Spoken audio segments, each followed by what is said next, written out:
Life is like a cycle. You have to keep pedaling it or you will fall.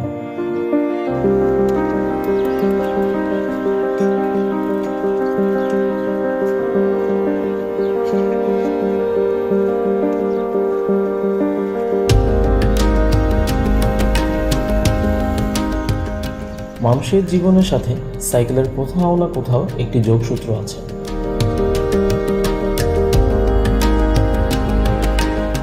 দুই চাকার পরিবেশ বান্ধব একটি বাহন সাইকেল, অনেকের শখেরও একটি বাহন। যুগ যুগ ধরে সাইকেলের সাথে মিশে আছে আমাদের কত স্মৃতি, আবেগ ও ভালোবাসা। জীবনের প্রথম কেনা থেকে শুরু করে তার সাথে কাটানো প্রতিটা মুহূর্ত স্মৃতিময়। কত মন খারাপ, উল্লাস, দুঃখ বিলাসের সময় কাটানো এই সাইকেলের সাথে। চলুন জেনে আসি আমাদের প্রথম সাইকেল কেনার অনুভূতি এবং তার সাথে রিলেটেড সব গল্প।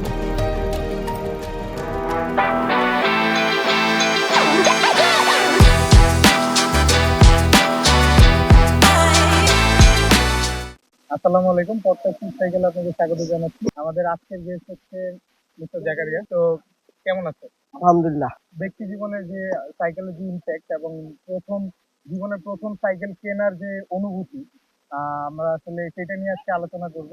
কত বছর বয়সে সাইকেল চালানো শেখা হয়েছে? ক্লাস 5। এটা অনেকেরই হয়তো বা এই বয়সটাতেই শেখা হয়েছে মেনলি। তো মানে শেখার যে প্রসেসটা, মানে যেভাবে শেখা হয়েছে, হ্যাঁ, ওই প্রসেসটা যদি একটু বর্ণনা করতে।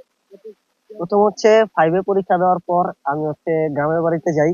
5 এ পিএসসি পরীক্ষা দেওয়ার পরে তখন আমাদের গ্রামে কিছু ভাড়া চালিত সাইকেল থাকতো।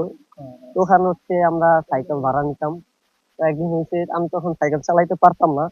তো ইচ্ছা ছিল সাইকেল চালানো শিখবো। তো তখন সাইকেল ভাড়া নিলাম। নেওয়ার পরে কিছু টুকটাক করে মানে আস্তে আস্তে অনেকবার পড়ছি, হাঁটু মাটু পা সবই ছিঁড়ছে। একটা সময় চেষ্টা সফল হয়েছি, সাইকেল চালানো শিখতেছি। একটা মজার বিষয় হচ্ছে, যখন আমি সাইকেল চালানো শিখতেছিলাম তখন আমার বড় ভাই বাসায় ছিল, গ্রামের বাড়িতে গেছিল বেড়াইতে। তো তখন আমাদের বাসার সামনে দিয়ে যখন আমি রাউন্ড দিই তখন বড় ভাই সামনে পড়ে যায়। তো সামনে পড়ে যায়, তো উনি আবার এই জিনিসটা খুব অপছন্দ করতো যে ভাড়ায় চালিত সাইকেল আমরা চালানো। এই জিনিসটা খুবই অপছন্দ করতো। তো সে হুট করে দেখার পরে সে পুরা রাইগা গেছে। তো ভাড়ায় কেন নিছি। তো পরে আম্মু বলতেছিল যে ছিল কি যে মানে তোমার কেন সাইকেল নাই, এইটা তার অনুরোধ যে না, তার ছিল যে তোর আমি সাইকেল কিনা দিব, তুই কেন ভাড়া সাইকেল চালাইতেছিস। পরে সামনে পড়ে গেছি। পড়ে যাওয়ার পর উনি আমার ঠাস করে একটা থাপ্পড় দিল। থাপ্পড়ের চোটে একদম আমি পুকুরে যেয়ে পড়ছি। পাশে একটা পুকুর ছিল, পুকুরে যেয়ে পড়ে গেছি এক থাপ্পড়ে। তখন তো আরো শুকনা শুকনা ছিলাম। তো থাপ্পড় দিছে, এখনো শুকনা। ঠিক আছে, তো পড়ে গেছি। পড়ে যাওয়ার পর এখন সে আমার উঠায় নিয়ে এসে আবার মারবো, এরকম একটা পরিস্থিতি। তো আমার সাথে আবার মামাতো ভাই ছিল, তো সে যে আবার ধরছে। ধরার পরে নিয়ে আমার বাড়িতে নিয়ে গেল, আর সাইকেল মামাতো ভাই নিয়ে দিয়ে আসলো। পরে বাসায় নিয়ে গেল। নিয়ে যাওয়ার পরে পরে রাগারাগি চল গেছে। তো পরে বলতেছে আম্মুর কাছে বিচার দিছে। তো পরে আবার আম্মুর চেতে গেছে যে তুই কিনলে আমার তোর শখ সাইকেল চালাবো, তো তুই আর সাইকেল চালাতে দিচ্ছি, তো তুই কিনা দে, যেহেতু কিনা দে, যেহেতু তোর অপছন্দ ভাড়া চালিত, তো কিনা দে। তো পরে বলতেছে যে ওরা তো বলছি কিনা দেবো, তো কি লেগে চালাইলো। তো পরে আম্মু বলতেছে তো তুই ঢাকা যাই এবার কিনা দিস। বড় ভাই থাকলে যা হয়। তো পরবর্তীতে পলায় পলায় আরো বেশ কয়েকদিন যখন ছিলাম, 7-8 দিনের মতো ছিলাম, তো পলায় পলায় টুকটাক ভাড়ায় নিয়ে চালাইতাম। তো আম্মু বলছে যে তোর ভাইরে জানাইস না বা এদিকে থাকিস না, অন্য জায়গায় যা চালাই। তো পরে ওই জায়গায় অন্য জায়গায় যে চালায়, পরে চালানোটা পুরো হাতটা ক্লিয়ার করছি। চালানোতেই আমরা একটা ইন্টারেস্টিং মানে ঘটনার সাক্ষী হলাম। তো সেই ক্ষেত্রে মানে তখন মানে অনুভূতিটা কেমন কাজ করতো যখন হাতে সাইকেল থাকতো না কিন্তু আমি পারি? তখন তো খারাপ লাগতো। অনেকে গ্রামের মানুষ, তো অনেকেই কিছু কিছু আমার সমবয়সী যখন ছিল, তো সব পোলাপানি তখন প্রায় ওই ভাড়া সাইকেল চালাইতো। ওরকম সবাই সাইকেল কেনার সামর্থ্য ছিল না, বা কিনা চালাইতে পারতো না। তো সবাই ভাড়ায় চালাইতো। তখন আমি আবার দেখতাম যে সবাই চালাইতেছে, তো আমি একটু চালাই। তো যখন আবার টাকা থাকতো না, তখন আম্মুর কাছে যে চাইতাম যে আম্মু টাকা দাও। পরে কয়, কি করবি, সাইকেল চালাবি? তো পরে ভাইয়া রাগ করবো দেখে পরে আর দিত না। তো মাঝে মধ্যে ব্যাগ থেকে চুরি করে নিয়ে পরে সাইকেল ভাড়া নিয়ে পরে চালাইতাম। আসলে ওই সময়টাতে নেশা বলতে সাইকেলের নেশাটাই ছিল মানে অনেকেরই। এটা অনেকের সাথেই মিলবে আমি আশা করবো। তারপর হচ্ছে কি, তারপরে ঢাকায় চলে আসলাম। ঢাকায় চলে আসার পর হচ্ছে সাইকেল কিনা দেওয়ার জন্য বায়না করতাম। এই দিবে, এই সিক্স সিক্স উঠলে দিব, পরীক্ষায় ভালো রেজাল্ট কর দিব। এরকম করতে করতে বেশ কয়েক বছর, প্রায় এইট পর্যন্ত চলে আসছি। এইটের পর পর হচ্ছে বলতেছে যে জিএসসি পাস করলে সাইকেল কিনা দিবে। তো একটা জিনিস বলি, এই ব্যাপারটা আমার মতে অনেকের সাথেই মিলবে। কমেন্টে জানান যে কার কার সাথে এই জিনিসটা মিলছে, হ্যাঁ, বা কার কার জীবনে এই ধরনের ঘটনা ঘটেছে, একটু কমেন্টে জানান। এইটে থাকতে পরে বেশ মানে খাওয়া দাওয়া বন্ধ করে দিছি, বা রাগারাগি চলতেছে যে সাইকেল কিনা দাও নাহলে খাবো না। তো পরে আব্বু কিছু জমানো টাকা ছিল, পরে ওই টাকা দিয়া পরে হুট করে স্কুল থেকে আসছি, পরে বলতেছে চল বংশাল যাবো। পরে আমি বলতেছি বংশাল কিনে যাবো। তো তখন আমি জানতাম না মানে যে সারপ্রাইজ। সাইকেলের মার্কেট, হ্যাঁ সাইকেলের মার্কেট যে বংশালে, তো ওইটা আমি জানতাম না। তো পরে বলতেছে চল চল আমি তো বংশাল যাবো। তো পরে গেলাম বংশাল। তো পরে গেলাম, পরে বলতে সাইকেলের দাম জিজ্ঞেস করতেছে বিভিন্ন সাইকেলের দোকানে। পরে তো বুঝলাম যে না, আমার সাইকেল কিনা সাইকেল দিবে। এবার বোধহয় কিনেই দিবে। তো পরে হচ্ছে এখন আমার তো ইচ্ছা নতুন সাইকেল। আব্বু হচ্ছে দেখতেছে সেকেন্ড হ্যান্ড সাইকেল বা হচ্ছে পুরান সিংওয়ালা সাইকেল একটু গুলা কমে যেগুলো পাওয়া যায়। কমে পাওয়া যায়। তো সিংওয়ালা সাইকেল গুলা তখন আমার হচ্ছে ইচ্ছা ছিল যে সিংওয়ালা সাইকেল কিনবো। হুম, তো পরে ওরকমই অনেক দামাদামি, অনেক দোকান ঘুরা টিরা, প্রায় 2-3 ঘন্টা ঘুরা টিরা পরে একটা সাইকেল কিনে দিল। তখন ওই সাইকেলটার দাম ছিল মনে হচ্ছে আপনার 3500 টাকা না 3600 টাকা হচ্ছে আমার সাইকেলটা কিনা দেয়। তখন এই দামে মোটামুটি ভালো সাইকেল পাওয়া যায়। 3600 টাকায় কিনা দেয়। তো পর হচ্ছে এখন আমি সাইকেল চালায় আসবো চিন্তা করতেছি। এখন আব্বু ভয় পেতেছে যে ঢাকা বংশাল শহরের থেকে। রাস্তা অনেকটা দূর বাসা থেকে। তো তোর হচ্ছে সাইকেল চালায় যাওয়া লাগবে না, আপাতত রিক্সা নিয়ে যাই, তুই এলাকায় গিয়ে চালাইস। তো পরে হচ্ছে রিক্সা করে সাইকেল নিয়ে আসছি। রিক্সা করে সাইকেল নিয়ে তারপরে আর বাসায় এসে পরে বাসায় আর ঢুকতে দেই নাই। তো সাইকেল নামাই হচ্ছে পুরা মহল্লা চক্কর, পুরা মহল্লা চক্কর চক্কর মানে দেওয়ার পরে বাসায় আর ঢোকা বাসায় গেল আর না। ঢুকি নাই। এখন আম্মু তো কিরে ওই কই গেল, আম্মু টেনশন করে গেছে আবার সাইকেল নিয়ে আমি কই গেছি চলে গেছি না, আবার অ্যাক্সিডেন্ট করছি নতুন সাইকেল নিয়ে। তো প্রায় 2-3 ঘন্টা চক্কর টক্কর দিয়ে বাসা ঢুকলাম। ঢুকার পর আম্মুকে কিরে তুই সাইকেল কিনলি নতুন, তুই আমার একটু দেখাইলিও না, তুই হচ্ছে পুরা এলাকা চক্কর মেরে এলি। পরে হচ্ছে আম্মু সাইকেল দেখলো, খুশি হইলো। তো পরে বলতেছে কয় এবার পড়াশোনা ঠিক করে দিস। আচ্ছা ঠিক আছে। এই এরকম বেশ কয়েক বছর চলা যায়। তো যখন হচ্ছে 8 পাস করে কলেজে উঠি তখন হচ্ছে সাইকেলটা বিক্রি করে দিছি, সাইকেলটা ড্যামেজ হয়ে গেছে। তো পরে ওই সাইকেলটা বিক্রি করে দিয়ে তখন শখ ছিল আবার ফোনের, মোবাইলে। তো পরে ওই সাইকেল বিক্রি করে দিয়ে ফোন কিনলাম। ফোন কিনার পর হচ্ছে যখন মানে কলেজে সাইকেল উঠলাম বিক্রি করে দিয়ে সেটা দিয়ে। ফোন কিনছি। মানে সাইকেলটা হচ্ছে মানে অচল হয়ে গেছিল পুরো একদম মানে। আসলে গাইস ওই সময়টাতে সাইকেলের যে নেশা থাকে এটা কিন্তু আবার বেশি দিন লাস্টিংও করে না, এটা বলে রাখা ভালো। হ্যাঁ, পরবর্তীতে প্যাশনেট হয় অনেকে বা সাইকেলের প্রতি শখ জাগে। যাক, হ্যাঁ। তো পরবর্তীতে হচ্ছে কলেজে উঠলাম, এসএসসি পরীক্ষা দিলাম। দেওয়ার পর হচ্ছে কলেজটা আবার একটু মোটামুটি দূর হয়ে যায়। তো দূর হয়ে যাওয়ার পরে হচ্ছে আবার সাইকেলের লেগে হচ্ছে বায়না করি যে আবার সাইকেল কিনা দেবো নাহলে কলেজে যাবো না। হুম। তো পরবর্তীতে আবার হচ্ছে তোরা তো সাইকেল কিনা দিছিলাম, এটা তুই আমরা তো চলে বিক্রি কর। আসলাম সেকেন্ড সাইকেলের ব্যাপারটা। তো পরবর্তীতে হচ্ছে বলতেছে যে তোরা তো সাইকেল কিনা দিছিলাম, তুই তো বিক্রি করে দিলি, তো ওইটাই ঠিক করে নিতি। তা আমার তো হচ্ছে নতুন সাইকেল লাগবে, এখন পুরান সাইকেল হচ্ছে আর মন হচ্ছে দিতেছে না। না। তো পরবর্তীতে জ্ঞান জ্ঞান করলাম অনেকদিন, দিতেছে না, প্রায় হচ্ছে 3-4 মাস গেছে। তো পরে এক পর্যায়ে হচ্ছে রাগারাগি করে ইমোশনাল ব্ল্যাকমেল দিলাম যে ওই বন্ধু সাইকেল কিনছে, ওই আমার ধরতে দেয় না।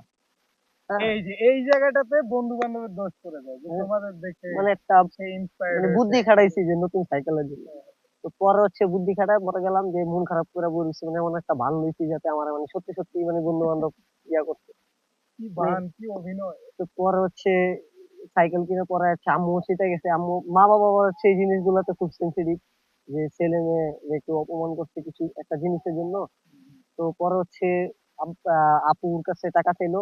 তখন আম্মুর কাছে টাকা ছিল না, আপু পরে সাইকেলের টাকা কিছু দিল, আব্বু কিছু দিল, দেওয়ার পর হচ্ছে নতুন সাইকেল কিনে নিয়ে আসলাম। তখন আবার হচ্ছে বংশাল গিয়া প্রায় 12,000 টাকা না 14,000 টাকার মতো আপু আবার একটা সাইকেল ফলেক্সের সাইকেল নিয়ে আসছি। তো পরে ওই সাইকেলটা হচ্ছে আবার কলেজ যাতায়াত শুরু ওই করছি। সাইকেলটা কি এখনো আছে তোমার সাথে? না, ওই সাইকেলটা হচ্ছে আবার কিছুদিনের মাথায় চুরি হয়ে যায়। খুবই হৃদয় বিদারক কাহিনী। হ্যাঁ, যেটা আসলে আসলে ওই সময়টাতে খুবই দুঃখ লাগে যখন একটা কষ্টের জমানো টাকা দিয়ে অনেকের বা হচ্ছে অনেকের বাবা মা একটা কিনে দেয়। সেই শখের সাইকেলটা যখন চুরি হয়ে যায় তখন আসলে খুব অন্তরে ব্যথা লাগে। তো সেই চুরির ঘটনাটা যদি একটু বলতে। চুরি ঘটনা গেটের সামনে রাখছিলাম, তো ময়লা আলা ঢুকছে বাসায়। হ্যাঁ, তো ও আর করছে কি, গেটে লাগাই দিয়ে যায় নাই তালাটা। তো আমি আবার গেছিলাম জানি বাজারে কি আনতে, আইসা দেখি সাইকেল নেই, গেট খোলা, সাইকেলের তালাও মারি না আমি ভুলবশত। হুম, তো আইসা দেখি সাইকেল নেই। তো পরে হচ্ছে বাসার সামনে সিসিটিভি ফুটেজ ছিল। তো হচ্ছে যাদের ফুটেজ মানে সিসিটিভি, তাদেরকে বললাম যে ভাই একটু সিসিটিভি ফুটেজটা দেখেন, সাইকেলটা চুরি হয়ে গেছে।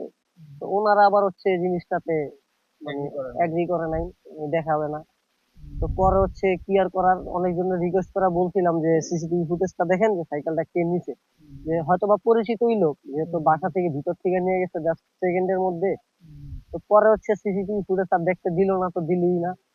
তো পরে কি হলো, পরে হচ্ছে আর মন টন খারাপ। পরে হচ্ছে এরপর আর সাইকেল মানে কেনার কথা সাহস করে বলার সাহসটা নাই যে সাইকেল কিনা দাও। হুম, তো পরে আম্মু আব্বু অনেক বকাবকি করলো যে তুই সাইকেল চালা দিয়ে রাখস সাইকেল, এই সেই এই বকাঝকা করলো। তো পরে এটা হচ্ছে স্বাভাবিক। আসলে তারা যে কষ্টের জমানো টাকা দিয়ে ছেলেটাকে সাইকেল কিনে, সেটা অবশ্যই যেকোনো ভুলের কারণেই সে হারাইছে কোনো কারণে।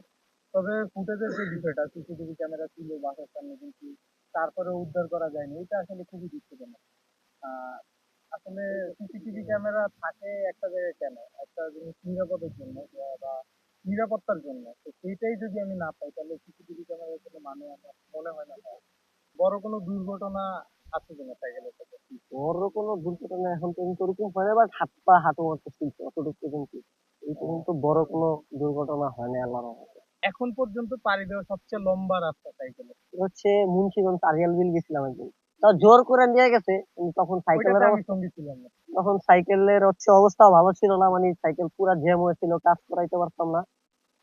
পরে হচ্ছে ফ্রেন্ড আলামিন, ও হচ্ছে জোর জবরদস্তি করে নিয়ে যায়। আমাদের ক্যামেরাম্যান। হ্যাঁ, জোর জবরদস্তি করে নিয়ে যায়। তো ওর পথে পরে হচ্ছে ও গুগল ম্যাপ দেখা দেখা এমন এমন রাস্তা দিয়ে নিয়ে গেছে, এরপরে আর রাস্তা নাই। হ্যাঁ, এরপরে যা দেখি যে পানি, নদী।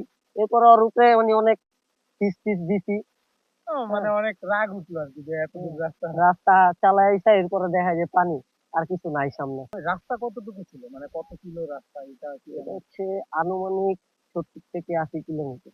আহ, উম, 70 থেকে 80 কিলো প্রথমে, মানে এরকম একটা রাস্তা পাড়ি দেওয়া মানে বুঝতেই আতঙ্ক পারছো। ছিল, হাইওয়ে রাস্তা, এক একটা হ্যাঁ, হ্যাঁ। বাস যাইতেছে, শো শো করে সাইকেল বাড়ি দিতেছে বাতাসে। এই পর্যায়ে আমরা এখন পর্যন্ত অনেক কিছুই শুনলাম তার মুখে, তার অভিজ্ঞতা, তার খুবই মজাদার অভিজ্ঞতাটা ছিল। তো সাইকেল কেনা থেকে শুরু করে এবং সাইকেল হারানো, তারপরে সাইকেল বিক্রি করে দেওয়া, অনেক কিছু শুনলাম। আহ এখন আমরা যে বিষয়টা জানতে চাচ্ছি সেটা হচ্ছে, তোমার মতে সাইকেল একটা মানুষের জীবনে কতটুকু উপকারী? সাইকেল হচ্ছে মানে কারো থাকে শখ, কারো থাকে যাতায়াতের উপভোগ করার জায়গা, আবার কারো থাকে যে অফিসে যাতায়াত করে, হুম, হুম, এটা হুম, সময় বাঁচানোর উপযোগী বাহন।